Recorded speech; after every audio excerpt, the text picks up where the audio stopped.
جائے۔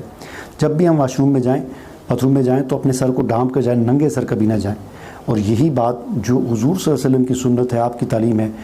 بعد میں جنات نے بتائی کہ ہم اس طریقے سے بھی اثرات ڈالتے ہیں کہ باتھ روم میں ننگے سر جو ہوتا ہے تو اس کے سر کے ذریعے، تو سر جب ڈھانپا ہوا ہوگا تو یہ اثرات آپ پر منتقل نہیں ہوں گے۔ اسی طرح ایک اور چیز یہ کہ چاند دیکھنے کی دعا ہے، حضور علیہ السلام نے ہمیں بتائی، اعوذ باللہ من شر ھذا۔ اب یہ جو دعا ہے، اے اللہ میں تیری پناہ مانگتا ہوں اس کے شر سے،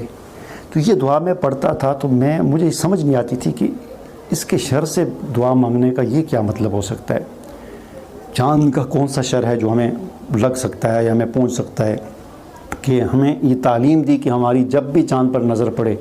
تو ہم یوں کہیں اعوذ باللہ من شر ھذا۔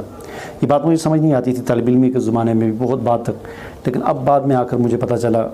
کہ بعض بزرگ حضرات کی طرف سے